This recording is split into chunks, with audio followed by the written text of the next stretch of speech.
ಈಗಾಗಲೇ ತಮಗೆ ಗೊತ್ತಿರೋ ರೀತಿಯಲ್ಲಿ ನಮ್ಮ ತೋಟಗಾರಿಕಾ ವಿಜ್ಞಾನಗಳ ವಿಶ್ವವಿದ್ಯಾಲಯ 2008ರಲ್ಲಿ ಪ್ರಾರಂಭವಾಗಿ ಇದುವರೆಗೂ ನಾವು ಸತತವಾಗಿ ತೋಟಗಾರಿಕಾ ಮೇಳವನ್ನು ಹಮ್ಮಿಕೊಂಡು ಬಂದಿದ್ದೀವಿ.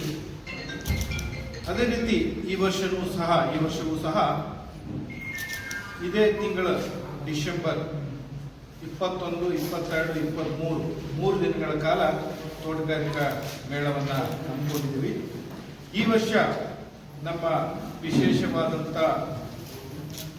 ಘೋಷವಾಕ್ಯ ಅಥವಾ ವೇದವಾಕ್ಯ ಏನಂದರೆ ಮೌಲ್ಯವರ್ಧನೆ ಮತ್ತು ರಫ್ತು ಅವಕಾಶಗಳಿಗಾಗಿ ನಿಖರ ತೋಟಗಾರಿಕೆ ಎಂಬ ವಿಷಯವನ್ನು ಕೊಂಡು ನಾವು ಈ ಸರಿ ಮೇಳವನ್ನು ಹಮ್ಮಿಕೊಂಡಿದ್ದೀವಿ. ಇಲ್ಲಿ ನಾವು ಈ ಮೇಳದಲ್ಲಿ ನಾವು ಏನು ವಿಶೇಷತೆಗಳಿದ್ದಾವೆ ಮತ್ತು ಯಾಕೆ ಈ ಒಂದು ಮೇಳವನ್ನು ನಾವು ಮಾಡ್ತಾ ಇದ್ದೀವಿ ಅಂದರೆ, ಸಾಮಾನ್ಯವಾಗಿ ನಮ್ಮ ವಿಶ್ವವಿದ್ಯಾಲಯದಿಂದ ಏನೆಲ್ಲ ತಾಂತ್ರಿಕತೆಗಳು ಅಥವಾ ಹೊಸ ತಳಿಗಳನ್ನು ನಾವು ಅಭಿವೃದ್ಧಿ ಮಾಡಿದ್ದೀವಿ ಅವುಗಳ ಪ್ರದರ್ಶನವನ್ನು ಮಾಡ್ತಕ್ಕಂಥದ್ದು, ಅಂದರೆ ಪ್ರಾತ್ಯಕ್ಷಿಕೆ ಮಾಡ್ತಕ್ಕಂಥದ್ದು, ತಳಿಗಳನ್ನು ಪ್ರಾತ್ಯಕ್ಷಿಕೆ ಮಾಡ್ತಕ್ಕಂಥದ್ದು, ಇತರ ತಾಂತ್ರಿಕತೆಗಳನ್ನು ಪ್ರದರ್ಶನವನ್ನು ಮಾಡ್ತಕ್ಕಂಥದ್ದು ಪ್ರಮುಖ ಉದ್ದೇಶ. ಎರಡನೇದು, ಇದು ನಮ್ಮ ವಿಶ್ವವಿದ್ಯಾಲಯದ್ದಾಯಿತು. ಇನ್ನು ನಮ್ಮ ವಿಶ್ವವಿದ್ಯಾಲಯದಲ್ಲಿ ಅಭಿವೃದ್ಧಿ ಮಾಡ್ತಕ್ಕಂಥ ತಾಂತ್ರಿಕತೆಗಳೇ ಸಾಕ ರೈತರಿಗೆ ಅಂದಾಗ ಇಲ್ಲ, ರೈತರು ಎಲ್ಲ ತಾಂತ್ರಿಕತೆಗಳನ್ನು ತಳಿಗಳನ್ನು ಅಳವಡಿಸ್ಕೊಳ್ತಾ ಇದ್ದಾರೆ.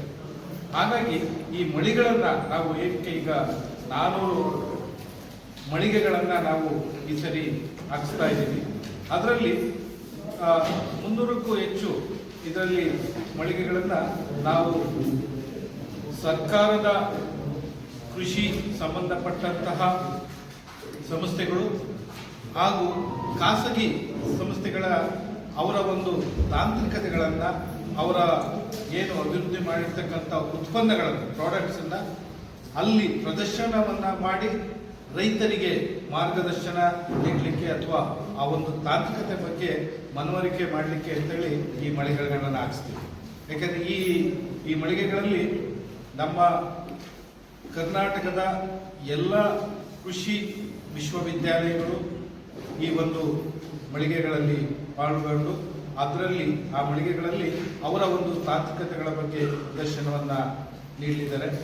ಮತ್ತು ಇದರ ಜೊತೆಗೆ ನಮ್ಮ ICAR ಇನ್ಸ್ಟಿಟ್ಯೂಟ್ಸ್ ಅವರು ಸಹ ಇಲ್ಲಿ ಬಂದು ಮಳಿಗೆಗಳನ್ನು ಹಾಕಿ ಅವರ ಒಂದು ಸಂಶೋಧನೆಯನ್ನು ಏನು ಮಾಡಿರ್ತಾರೆ, ಈ ಕರ್ನಾಟಕಕ್ಕೆ ಅಥವಾ ಈ ಭಾಗಕ್ಕೆ ಸೂಕ್ತವಾದಂಥ ತಾಂತ್ರಿಕತೆ ತಳಿಗಳು ಏನಿದೆ ಆ ತಳಿಗಳ ಬಗ್ಗೆ, ತಾಂತ್ರಿಕತೆ ಬಗ್ಗೆ ಅವರು ಸಹ ಇಲ್ಲಿ ಅವರ ಒಂದು ಮಳಿಗೆಗಳಲ್ಲಿ ಪ್ರದರ್ಶನವನ್ನು ನೀಡಿ, ಮತ್ತು ಉತ್ಪಾದನೆ ಯಾವುದಾದ್ರು ಪ್ರಾಡಕ್ಟನ್ನು ತಾಂತ್ರಿಕತೆಯನ್ನು ಅಭಿವೃದ್ಧಿ ಮಾಡಿದ್ರೆ ಅದ್ರ ಬಗ್ಗೆ ಅದನ್ನು ಪ್ರದರ್ಶನವನ್ನು ಮಾಡಿ ರೈತರಿಗೆ ಆ ಒಂದು ತಾಂತ್ರಿಕತೆ ತಲುಪೋ ರೀತಿಯಲ್ಲಿ ಈ ಮಳಿಗೆ ಮುಖಾಂತರ ಈ ಒಂದು ಎಕ್ಸ್ಟೆನ್ಷನ್ ಆಕ್ಟಿವಿಟಿ, ವಿಸ್ತರಣೆ ಚಟುವಟಿಕೆಗಳನ್ನು ಮಾಡ್ತೇವೆ. ಇದು ಪ್ರಮುಖವಾಗಿ ನಾವು ಮಳಿಗೆಗಳನ್ನು ಏನಕ್ಕೆ ಹಾಕ್ತೀವಿ ಅಂತ ಹೇಳ್ಬಿಟ್ಟು, ಅದೇ ರೀತಿ ಅವರವರ ಉತ್ಪನ್ನಗಳನ್ನು ಇಲ್ಲಿ ಪ್ರದರ್ಶನ ಮಾಡ್ತಾರೆ.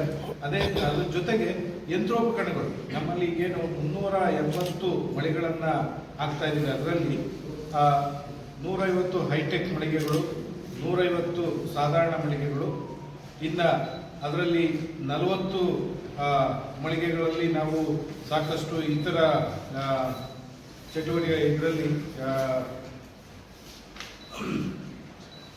ಯಂತ್ರೋಪಕರಣಗಳ ಮಳಿಗೆಗಳನ್ನು ಹಾಕ್ತೀವಿ. ಹೊಸ ಯಂತ್ರೋಪಕರಣ ಮಿಷನರೀಸ್, ಮೆಕ್ಯಾನೈಸೇಷನ್ ಏನು ಬಂದಿರ್ತದೆ ಅದ್ರ ಬಗ್ಗೆ ನಾವು ಆ ಯಂತ್ರೋಪಕರಣಗಳ ಬಗ್ಗೆ ನಾವು ಅಲ್ಲಿ ಇಟ್ಕೊಡ್ತೀವಿ. ಇನ್ನು 10 ನರ್ಸರಿ ಹೊಸ ತಳಿಗಳನ್ನು, ಗಿಡಗಳ ಬಗ್ಗೆ ಪರಿಚಯಿಸಲಿಕ್ಕೆ 10 ಮಳಿಗೆಗಳಿರ್ತವೆ. 10 ಈ ಸರಿ ವಿಶೇಷವಾಗಿ ಜಾನುವಾರುಗಳ ಒಂದು ಹೆಚ್ಚು ಪ್ರದರ್ಶನವನ್ನು, ಅನಿಮಲ್ ಹಸ್ಬೆಂಡ್ರಿಗೂ ಹೆಚ್ಚಿನ ಒತ್ತು ಕೊಡಬೇಕು ಅಂತೇಳಿ ಅದೇ ಏನು ಕುರಿ ಆಗಿರ್ಬೋದು, ಮೇಕೆ ಆಗಿರ್ಬೋದು, ವಿವಿಧ ತಳಿಗಳ ಹಸುಗಳಾಗಿರ್ಬೋದು, ಎಮ್ಮೆಗಳಾಗಿರ್ಬೋದು, ಇವುಗಳನ್ನು ಕೂಡ ನಾವು ಪ್ರದರ್ಶನ ಮಾಡಲಿಕ್ಕೆ ಹೆಚ್ಚಿನ ಒತ್ತನ್ನು ಕೊಡ್ತಾ ಇದ್ದೀವಿ. ಇದ್ರ ಜೊತೆಗೆ 20 ಆಹಾರ ಮಳಿಗೆಗಳನ್ನು ಸಹ ನಾವಿಲ್ಲಿ ಈ ಸರಿ ಆಗ್ತಾ ಇದ್ದೀವಿ.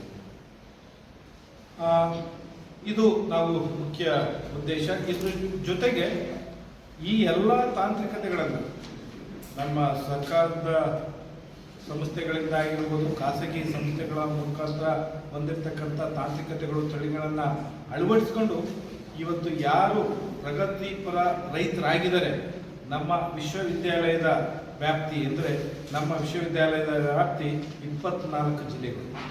ಈ 24 ಜಿಲ್ಲೆಗಳಲ್ಲೂ ಸಹ ಆಯ್ದಂತಹ ಪ್ರತಿ ಜಿಲ್ಲೆಗೆ ಒಬ್ಬರಂತೆ ಪ್ರಗತಿಪರ ರೈತರು ಅಥವಾ ರೈತ ಮಹಿಳೆಯನ್ನು ನಾವು ಆಯ್ಕೆ ಮಾಡಿ ಅವರಿಗೆ ಒಂದು ಪ್ರಶಸ್ತಿಯನ್ನು ಕೊಡ್ತೀವಿ. ಈ ಪ್ರಶಸ್ತಿ ಕಾರ್ಯಕ್ರಮವನ್ನು ಪ್ರತಿ ದಿವಸ 8 ಜಿಲ್ಲೆಯ ರೈತರಿಗೆ 3 ದಿವಸ 8 ಜಿಲ್ಲೆಯ ರೈತರಿಗೆ ಅವರಿಗೆ ಫಲಶ್ರೇಷ್ಠರು ಎಂಬ ಪ್ರಶಸ್ತಿಯನ್ನು ಕೊಟ್ಟು ಅವರಿಗೆ ಗೌರವಿಸುವ ಮುಖಾಂತರ ಮತ್ತೆ ಬೇರೆ ರೈತರು ಬಾಂಧವರು ಇದೇ ರೀತಿ ಅವರು ಅಳವಡಿಸ್ಕೊಳ್ಳಿ ಅನ್ನೋ ದೃಷ್ಟಿಗೋಸ್ಕರ ಅವರಿಂದ ನಾವು ಬೇರೆ ರೈತರಿಗೆ ಚರ್ಚೆಯನ್ನು ಇಟ್ಕೊಂಡು ಅವ್ರ ಮುಖಾಂತರ ತಂತ್ರಜ್ಞಾನವನ್ನು ತಿಳಿಸ್ಕೊಳ್ಳಿಕ್ಕೂ ಸಹ ವ್ಯವಸ್ಥೆಯನ್ನು ಮಾಡಿರ್ತೀವಿ. ಇಷ್ಟು ನಮ್ಮ ಮುಖ್ಯ ಉದ್ದೇಶ.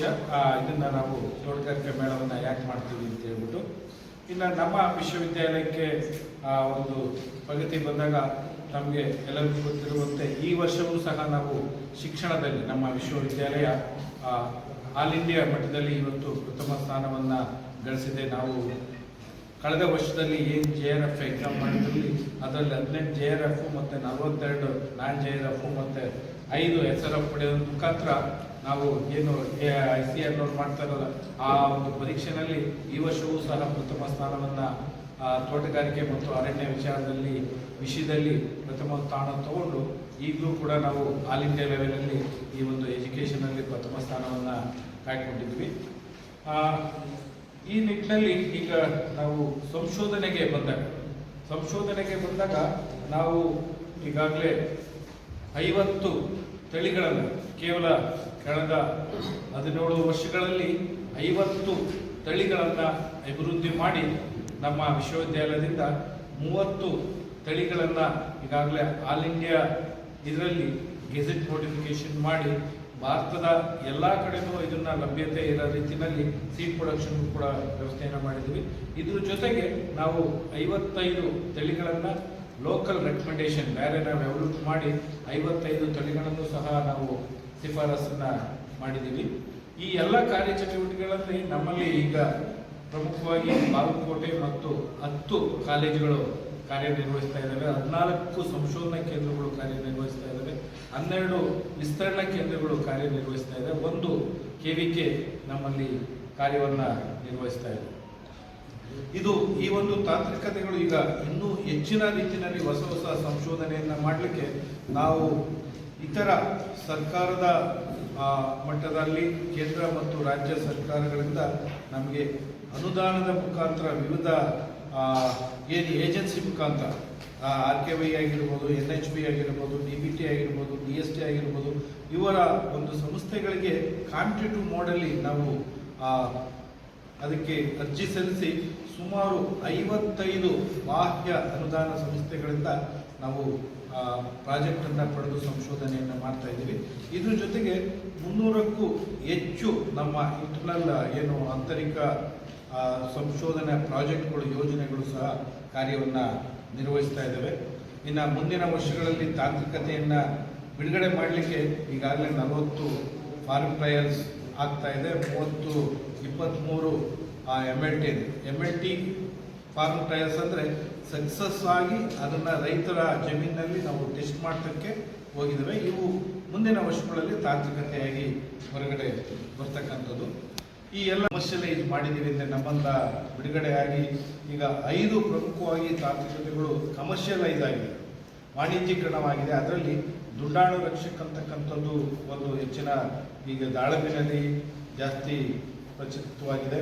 ದಾರಕ್ಷಕ, ಟ್ರೈಕೋ ಕವಚು, ಕೃಷ್ಣಪ್ರಭ, ಬೆವೇರಿಯಾ ಇದು ಈ ಕೀಟಗಳನ್ನು, ರಸ ಇರುವ ಕೀಟಗಳನ್ನು ಹತೋಟಿ ಮಾಡಲಿಕ್ಕೆ ತುಂಬ ಹೆಚ್ಚಿನದಾಗಿ ಪರಿಣಾಮವನ್ನು ಬೀರ್ತಾ ಇದೆ. ಅದೇ ರೀತಿ ನ್ಯೂಟ್ರಿಯೆಂಟ್ ಕೃಷ್ಣಪ್ರಭ, ಚೈತನ್ಯ ಅಂತಕ್ಕಂಥದ್ದು ಇವು ಹೆಚ್ಚಿನ ರೀತಿಯಲ್ಲಿ ಈಗ ನಮಗೆ ವಾಣಿಜ್ಯೀಕರಣವಾಗಿ ರೈತರಿಗೆ ತಲುಪಿ ಹೆಚ್ಚಿನ ಉತ್ಪಾದನೆ ಮಾಡಲಿಕ್ಕೆ ಅನುಕೂಲ ಆಗ್ತಾ ಇದ್ದಾವೆ. ಈ ವರ್ಷ ತಾವು ಈಗ ಒಳಗಡೆ ಬಂದಾಗ ತಾವೆಲ್ಲ ನೋಡಿರ್ಬೋದು, ಈಗ ನಾವು ಈ ಸರಿ 32 ತರಕಾರಿ ಬೆಳೆಗಳಲ್ಲಿ ಸುಮಾರು 52 ತಳಿಗಳನ್ನು ನಾವು ಪ್ರಾತ್ಯಕ್ಷಿಕೆಯನ್ನು ಮಾಡ್ತಾ ಇದ್ವಿ. ಅದೇ ರೀತಿ ಹೂವಿನ ಬೆಳೆಗಳಲ್ಲಿ 32 ಬೆಳೆಗಳಲ್ಲಿ 82 ತಳಿಗಳನ್ನು ಪ್ರಾತ್ಯಕ್ಷಿಕತೆಯನ್ನು ಮಾಡ್ತಾ ಇದ್ದೀವಿ. ಇದರ ಜೊತೆಗೆ ಈಗ ತೋಟಪಟ್ಟಿ, ಮಸಾಲೆ ಮತ್ತು ಔಷಧಿ ಸುಗಂಧ ಬೆಳೆಗಳಿಗೆ ಸಂಬಂಧಪಟ್ಟಂಥ 55 ಬೆಳೆಗಳಲ್ಲಿ ಪ್ರಾತ್ಯಕ್ಷಿತೆಯನ್ನು ಮಾಡ್ತಾ ಇದ್ದೀವಿ. ಇನ್ನು ಈ ವರ್ಷದ ವಿಶೇಷತೆ ಏನು, ವರ್ಷನೂ ನಾವು ಮಾಡ್ತಾ ಇದ್ದೀವಿ. ಈ ವರ್ಷದ ವಿಶೇಷ ಏನಂದರೆ ಕೆಲವು ಹೊಸ ಸಮುಚ್ಚಯಗಳನ್ನು ನಾವು ಹೋದ್ಸಲಿ ಈ ಸಮುಚ್ಚಯದ ಒಂದು ಏನು ಕಾನ್ಸೆಪ್ಟನ್ನು ನಾವು ಶುರು ಮಾಡಿದ್ವಿ, ಹಬ್ಸ್ ಅಂತ ಹೇಳ್ಬಿಟ್ಟು, ಆ ಒಂದು ಹೊಸ ತಾಂತ್ರಿಕತೆಗೆ ಹೆಚ್ಚಿನ ಒತ್ತನ್ನು ಕೊಡಲಿಕ್ಕೆ. ಈಗ ದಾಳಿಂಬೆ ಬೆಳೆ ಹೋದ್ಸತಿ ನಾವು ದಾಳಿಂಬೆ ಮತ್ತು ದ್ರಾಕ್ಷಿ ಆ ಬೆಳೆಗೆ ಇಲ್ಲಿ ಸಮಸ್ಯೆ ಜಾಸ್ತಿ ಇದ್ದರಿಂದ ಆ ಒಂದು ಬೆಳೆಗೆ ಹೆಚ್ಚಿನ ಒತ್ತು ಕೊಟ್ಟು ಜಾಸ್ತಿ ಮಾಹಿತಿ ಕೊಡಬೇಕು ಅಂತ. ಈಗ ದಾಳಿಂಬೆ ಬೆಳೆದಕ್ಕೆ ಸಾಕಷ್ಟು ರೈತರು ಸಾಕಷ್ಟು ಸಮಸ್ಯೆಗಳಿತ್ತು.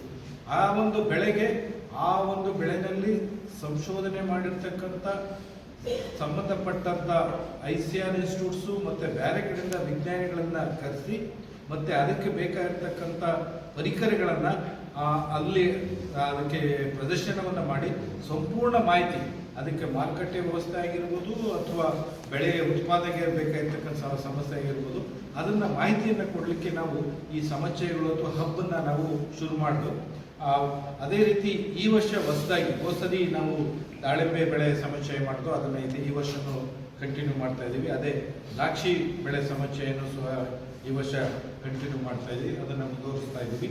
ಮತ್ತು ಇದ್ರ ಜೊತೆಗೆ ತೋಟಪಟ್ಟಿ, ಔಷಧಿ ಮತ್ತು ಸುಗಂಧ ದ್ರವ್ಯ ಬೆಳೆಗಳ ಸಮುಚ್ಚಯವನ್ನು ಮಾಡ್ತಾ ಇದ್ದೀವಿ. ಈ ಸತಿ ಹೊಸದಾಗಿ ಅಂದರೆ ಡಿಜಿಟಲ್ ತೋಟಗಾರಿಕೆ ತಂತ್ರಜ್ಞಾನಗಳ ಸಮುಚ್ಚಯ. ಇದು ತುಂಬ ಈಗ ಪ್ರಚಲಿತವಾಗಿ ಈಗ ಏನು ಅಡ್ವಾನ್ಸ್ಡ್ ಟೆಕ್ನಾಲಜಿ ಏನು ಆಗ್ತಾ ಇದೆ, ಇದನ್ನು ತುಂಬ ಅವಶ್ಯವಾಗಿ ಇರ್ತಕ್ಕಂಥದ್ದು. ಇದರಲ್ಲಿ ಈಗ ನಾವು ಯಾವುದೇ ಬೆಳೆನ ನಾವು ಚೆನ್ನಾಗಿ ಬೆಳಿಬೇಕು ಅಂದಾಗ ಅದಕ್ಕೆ ನೀರು ಮತ್ತು ಪೋಷಕಾಂಶಗಳು ಅತಿ ಮುಖ್ಯ. ಅದಕ್ಕೆ ಆ ಗಿಡಕ್ಕೆ ನಾವು ಬೆಳೆಗೆ ಅಥವಾ ಇಳುವರಿಗೆ ಅನುಗುಣವಾಗಿ ಎಷ್ಟು ನೀರು ಬೇಕು, ಎಷ್ಟು ಪೋಷಕಾಂಶಗಳನ್ನು ಕೊಟ್ಟಾಗ ಅದು ಸರಿಯಾಗಿ ಬೆಳೆದು ನಮಗೆ ನಿಖರವಾದಂಥ ನಾವು ಏನು ನಿರೀಕ್ಷೆ ಮಾಡಿರ್ತೀವಿ ಅಷ್ಟು ಇಳುವರಿಯನ್ನು ಕೊಡುತ್ತೆ. ಈ ನಿಟ್ಟಿನಲ್ಲಿ ಆಟೋಮೇಷನ್, ಅದಕ್ಕೆ ನಾವು ಡಿಜಿಟಲ್ ಹಾರ್ಟಿಕಲ್ಚರಲ್ಲಿ ಆಟೋಮೇಷನ್ ಇನ್ ಇರಿಗೇಷನ್, ನೀರಾವರಿ ಮತ್ತು ಫರ್ಟಿಗೇಷನ್ ಇದನ್ನು ರಸವರಿ ಇದರಲ್ಲಿ ಆ ಒಂದು ಡ್ರೋನ್ನ ಸೆನ್ಸರ್ಸ್ಗಳನ್ನ ಉಪಯೋಗಿಸಿ IoT ಇದನ್ನು ಉಪಯೋಗಿಸಿ ಮತ್ತು ಡ್ರೋನ್ ಮುಖಾಂತರ ನಾವು ಯಾವ ರೀತಿ ಅದನ್ನು ಸ್ಪ್ರೇ ಮಾಡ್ತಕ್ಕಂಥದ್ದು, ರೋಗ ಮತ್ತು ಕೀಟಗಳನ್ನು ನಾವು ಮುಂಚೆನೇ ನಾವು ಯಾವ ರೀತಿ ನಿರೀಕ್ಷೆಯನ್ನು ಮಾಡಿ, ಮತ್ತು ಇವತ್ತು ನಾವು ಸಾಮಾನ್ಯವಾಗಿ ಏನು ಮಾಡ್ತೀವಿ, ಈ ಯಾವುದೇ ಒಂದು ರೋಗ ಅಥವಾ ಕೀಟ ಬರುತ್ತೆ ಅಂತೇಳಿ ಈಗ ಯಾವುದೇ ಒಂದು ಬೆಳೆ ಆಗಿರ್ಬೋದು, ದ್ರಾಕ್ಷಿ ಆಗಿರ್ಬೋದು, ದಾಳಿಂಬೆ ಆಗಿರ್ಬೋದು, ಪೂರ್ತಿ ಬೆಳೆಗೆ ನಾವು ಸಿಂಪಡಣೆ ಮಾಡ್ತೀವಿ, ಪ್ರಿಕಾಷನರಿ ಆಗಿರ್ಬೋದು ಅಥವಾ ರೋಗ ಬಂದ ಮೇಲೆ. ಈಗ ನಾವು ಡ್ರೋನ್ ಟೆಕ್ನಾಲಜಿನ ನಾವು ಕರೆಕ್ಟಾಗಿ ನಾವು ಸರಿಯಾದ ರೀತಿಯಲ್ಲಿ ಉಪಯೋಗಿಸ್ಕೊಂಡಾಗ ಅದನ್ನು ಅದಕ್ಕೆ ನಾವೇನು ಯಾವ ರೀತಿ ಸರ್ವೆ ಮಾಡಬೇಕು ಅನ್ನೋದನ್ನು ನಾವು ಅದಕ್ಕೆ ಪ್ರೋಗ್ರಾಮ್ ಮಾಡಿಬಿಟ್ರೆ ಈ ರೋಗ ಒಂದು 2 ಎಕರೆನಲ್ಲಿ ಅಥವಾ 1 ಎಕರೆನಲ್ಲಿ ಇದೆ ಅಂದರೆ ಆ ಒಂದು ರೋಗ ಬಂದಿದೆಯಾ ಇಲ್ವಾ ಅಂತೇಳಿ ನಾವು ಇದು ಮಾಡಿದಾಗ ಅದು ಬಂದಿದೆ ಅಥವಾ ಇಲ್ವಾ ಅಂತ ಹೇಳುತ್ತೆ, ಅಥವಾ ಬಂದಿದ್ರೆ ಇಂಥ ಗಿಡದಲ್ಲಿ ಬಂದಿದೆ, ಇಷ್ಟು ಗಿಡದಲ್ಲಿ ಬಂದಿದೆ ಅಂತ ನಿಖರವಾದ ಮಾಹಿತಿಯನ್ನು ಡ್ರೋನ್ ಮುಖಾಂತರ ಪಡೆಯಬಹುದು. ಮತ್ತು ಸ್ಪ್ರೇನೂ ಸಹ ನಾವು ಅಷ್ಟು ಏರಿಯಾಕ್ಕೆ ಸ್ಪ್ರೇ ಮಾಡೋ ಅವಶ್ಯಕತೆ ಇರೋದು. ಎಲ್ಲಿ ರೋಗ ಬಂದಿದೆ, ಎಲ್ಲಿ ಕೀಟ ಬಂದಿದೆ ಅಂತ ನಮಗೆ ಸರ್ವೆ ಮುಖಾಂತರ ಗೊತ್ತು, ಆ ಭಾಗಕ್ಕಷ್ಟೇ ನಾವು ಸಿಂಪಡಣೆ ಮಾಡಿ ಉತ್ಪಾದನಾ ವೆಚ್ಚವನ್ನು ಕಡಿಮೆ ಮಾಡಬೇಕು. 1 ಎಕರೆ ಬದಲು ಈಗ 10 ಗಿಡದಲ್ಲಿ ಬಂದಿದೆ ಅಂದರೆ 10 ಗಿಡ ಮತ್ತು ಅದು ಸುತ್ತಮುತ್ತ ಗಿಡಗಳಿಗೆ ನಾವು ಸಿಂಪಡಣೆ ಮಾಡಿದ್ರೆ ಸಾಕು. ಇಡೀ ಎಲ್ಲ ಇದಕ್ಕೆ ನಾವು ಒಂದು 15 ದಿವಸ ಅದನ್ನು ನೆಗ್ಲೆಕ್ಟ್ ಮಾಡ್ತೀವಿ, ಇಡೀ ಪ್ಲಾಂಟಿಗೆ ಇದಾಗ್ತದೆ. ನಾವು ಈ ಡ್ರೋನ್ ಟೆಕ್ನಾಲಜಿ ಉಪಯೋಗಿಸ್ಕೊಳ್ಳೋದ್ರಿಂದ ಈ ಒಂದು ಏನು ಉತ್ಪಾದನಾ ವೆಚ್ಚವನ್ನು ಸುಮಾರು 30% ಅಷ್ಟು ಉತ್ಪಾದನಾ ವೆಚ್ಚವನ್ನು ನಾವು ಕಡಿಮೆ ಮಾಡ್ತೀವಿ. ನಾವು AI ಮತ್ತು IoT ಇದನ್ನು ಈ ತಾಂತ್ರಿಕತೆಯ ಬಗ್ಗೆ ನಾವು ಈ ಸತಿ ಡೆಮಾನ್ಸ್ಟ್ರೇಷನ್ನು ಮತ್ತು ಮುಂದಿನ ವರ್ಷದಲ್ಲಿ ಶಾಶ್ವತವಾದಂಥ ಈ AI ಟೆಕ್ನಾಲಜಿನ ನಾವಿಲ್ಲಿ ಸ್ಥಾಪಿಸಿ ರೈತರ ಜಮೀನಿಗೆ ಕೊಡಲಿಕ್ಕೆ ಈ ಒಂದು ಪ್ರಾಜೆಕ್ಟ್ನೂ ಸಹ ನಾವು ಕರ್ನಾಟಕ ಸರ್ಕಾರಕ್ಕೆ ಅದನ್ನು ಈಗಾಗಲೇ ಸಬ್ಮಿಟ್ ಮಾಡಿದ್ದೀವಿ.